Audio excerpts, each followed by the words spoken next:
De volta com Boa Tarde, Cidadão.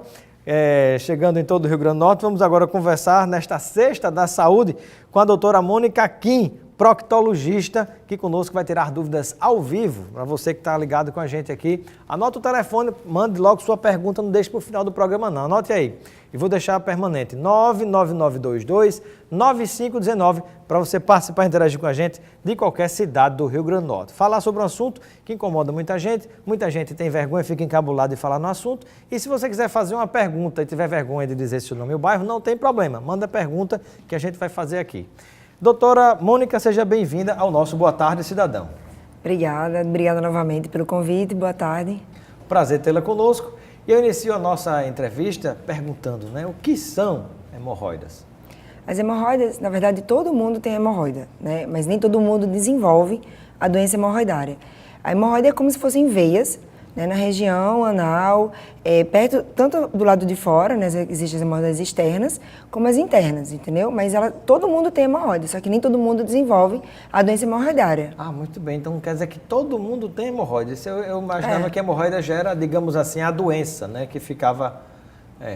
Popularmente, o pessoal chama de hemorroida já é a doença, mas são veias varicosas que chamam, das hemorroidas. As hemorroidas seriam como se fosse varizes, só que na região do ânus. Às vezes para fora e às vezes para dentro. Isso. E além de dor, desconforto, causa o que mais? O que é que mais pode causar as hemorroidas? Sangramento, às vezes a pessoa sente um incômodo, como se algo tivesse diferente na região. Aí, incômodo ao sentar, às vezes ao deambular, a pessoa caminha com um pouco de... Às vezes as pessoas não sabem nem muito identificar os sintomas. Tem gente realmente que tem dor mesmo, tem sangramento, às vezes só um incômodozinho, algo diferente na região. E aí, quando vai ver, a pessoa está com hemorroida. Muito bem. E qual é a diferença entre fissura anal e hemorroidas? A fissura, ela é como se fosse uma ferida nessa região, tá? Então, vários traumas consecutivos nessa região para viram fora fissura. Ou para dentro? A fissura é mais para fora, mas como ela tem tamanhos variados, às vezes só olhar, só pelo lado de fora, a gente às vezes não consegue identificar e tem que fazer o exame proctológico completo, entendeu? Então depende muito do tamanho da fissura que o paciente tem. Muito bem. Daqui a pouquinho nós vamos trazer imagens aqui para você acompanhar também no nosso Boa Tarde, Cidadão. Mande sua pergunta. Hoje é sexta-feira, Sexta da Saúde, conversando com a médica doutora Mônica Kim, que está aqui conosco. Ela é médica proctologista. Pode mandar sua pergunta de qualquer cidade do Rio Grande do Norte, qualquer bairro aqui de Natal. Não precisa se identificar. Mande sua pergunta que a gente vai trazer a resposta daqui a pouquinho. O telefone está aqui, 99922-9519. E eu pergunto o seguinte, o que é que causa o problema nas hemorroidas? E ainda pergunto o seguinte, acontece em homens e mulheres? Sim, pode acontecer em homem e mulher, não tem distinção de sexo não. O maior causador de doença hemorroidária é a constipação, que é o intestino preso. É a prisão de ventre. Isso, a prisão de ventre. E aí a pessoa com um esforço consecutivo para evacuar, às vezes fica 2, 3 dias sem evacuar, e naquela ocasião de fazer um esforço, acaba desenvolvendo as hemorroidas, a doença hemorroidária, na verdade, Muito bem. E na hora que a gente fala, por exemplo, sobre essa questão do problema de desenvolver, você falou que um dos fatores é a questão da prisão de ventre. Isso pode ser ocasionado pelo fator estresse ou pelo fator de alimentação? Quais são os principais fatores que levam a esse tipo de problema que causa a hemorroida? Na constipação, o principal problema, a maioria dos pacientes, é com relação à alimentação. Aí eles não têm muita noção que as pessoas precisam comer alimentos ricos em fibras, beber bastante água, alguns hábitos mesmo ao sentar o vaso, o ideal é que não fique muito tempo sentado no vaso. As pessoas têm mania de levar revista, livro, E na verdade hoje, antes as pessoas levavam jornal, revista, ficava sentado no vaso sanitário, lendo ali distraído, isso amplifica o problema e vem a gerar hemorroida. Hoje, inclusive com o celular, a turma fica lá no sanitário, esquece do tempo e passa um bom tempo sentado lá, Isso. É péssimo o hábito de ficar muito tempo sentado no vaso. Às vezes eu brinco com meus pacientes, se o vaso sanitário fosse confortável, ele seria uma cama, Não teria aquele formato todo. Ele não é muito agradável para ficar. E já vi pacientes terem crises de hemorroidas grandes por ficar muito tempo sentado no vaso. Não tem problema de constipação, não tinha uma história... um outro fator também, às vezes a pessoa tem facilidade de ter varizes nas pernas, pode ter facilidade de ter hemorroida, uma história familiar... Ou seja, a questão da hemorroida pode ser genética também. Sim, sim. Doutora Mônica, já está chegando pergunta do telespectador. Anote aí, mande sua pergunta, conversando hoje com a doutora Mônica Kim, que é médica proctologista.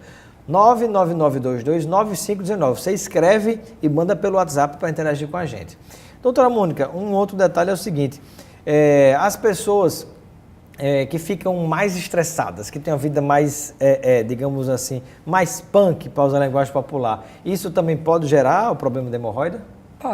Pode sim. O estresse, às vezes, também tem pacientes que chegam com a história de não ter nenhum quadro de constipação, não ter uma história familiar, e aí, doutora, eu fiquei muito estressada essa semana, e senti um incômodo. Sim, tem a ver. E temos a pergunta do Tiago Cavalcante, está nos acompanhando em Ponta Negra. Ele gostaria de saber se é verdade que o papel higiênico pode provocar hemorroida ou outros problemas? Não, assim, hemorroida não, mas o papel higiênico ele é um grande fator na formação, no aparecimento do prurido anal, que é a coceira no ânus. Ele é um dos principais causadores. Para que serve então o papel higiênico? Deve ser usado, não deve ser usado? A gente indica para não usar. Orienta o paciente, está em casa, faz sua limpeza, usa a ducha, toma seu banho. Usa a duchinha e de repente no máximo usa só para enxugar, né? Nem para enxugar. Nem para enxugar, né? Puder evitar ao máximo o papel higiênico, evitar. Muito bem, vai antes do banho, né? Usa a duchinha e depois termina o resto do banho, pronto, para evitar o papel higiênico, né? Isso. Olha só que interessante.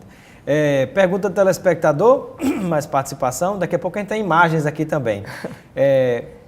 Fiz uma cirurgia de quê? Correção de fissura anal, mas ainda estou sentindo bastante desconforto. O que é que eu faço? A pergunta de um telespectador. Primeiro voltar para o cirurgião que operou, né? Tentar pelo menos, para falar dos sintomas. A cirurgia de fissura, toda a cirurgia proctológica, né, orificial que a gente chama, é uma cirurgia muito, muito chata, um pós-operatório muito complicado, muito doloroso, né? Então, tem que saber por que ela ainda está com essas dores. Será que ela melhorou do quadro de constipação? Que a gente orienta muito com relação a isso. Não adianta vir operar, querer operar uma hemorroida, querer operar uma fissura e não melhorar um dos principais causadores, que é a constipação. Muito bem. Mais pergunta do telespectador? Existe tratamento natural para hemorroidas, erva babosa, essas coisas, ou é coisa que se diz no popular, mas não resolve? Então, não vi nenhum estudos relacionados a isso, não. O pessoal costuma usar, costuma melhorar, mas às vezes diz, eu fiz um supositório de babosa, aí funcionou. Tá, por quê? Porque era gelado, então é a mesma função de uma compressa gelada, poderia dar jeito, entendeu? Então, não sei se tem muita correlação. A orientação do médico é importante, né? Sim, sempre, claro. Né? Temos imagens aí que a gente pode colocar e, ao mesmo tempo, vamos fazendo perguntas aos telespectadores, né? Que imagem nós temos? Pronto. O que é que tem nessa imagem, né? Essa imagem é uma figura que demonstra as doenças hemorroidárias internas e as externas, né? As internas são as que estão mais para cima, está bem explicadinho, está escrito lá. Hemorroidas internas são as que estão mais para cima, acima do canal anal, que a gente chama, e as externas são essas mais roxinhas embaixo. Na verdade, são veias que ficam dilatadas, né? A gente não chama muito de veias porque as hemorroidas, elas têm alguns fatores da composição dela que não são tão completos como uma veia. Então, chamam veias varicosas, né? Mas muito não chega a ser a veia mesmo. Mais pergunta do telespectador? Qual a diferença entre fístula e fissura anal? Tem uma boa diferença. A fístula, ela é uma comunicação. Então, a fístula comunica o reto com o ânus. E a fissura é a ferida, é o trauma da constipação. Às vezes, o que acontece na fissura? Tem uma região do ânus que é pouco vascularizada. E aí você começa a traumatizar essa região, ela faz uma ferida mais fácil e demora a cicatrizar. Seria mais ou menos isso. E aí, no que não cicatriza, ela vira uma fissura. Tem mais perguntas do telespectador, ele não gostaria de se identificar, mas gostaria de saber o que é ligadura. Eu acho que nós temos, inclusive, imagens aí, né? Que é algo que pode evitar a necessidade da cirurgia, né? Olha essa imagem, vamos explicar para o telespectador, né? Essa imagem está bem ilustrativa com relação a como que funciona a ligadura elástica. A ligadura elástica é um procedimento ambulatorial bastante indicado nas hemorroidas internas, sintomáticas, no máximo de segundo, no máximo terceiro grau, né? A hemorroida interna ela pode ser classificada até 4º grau, a hemorroida externa não.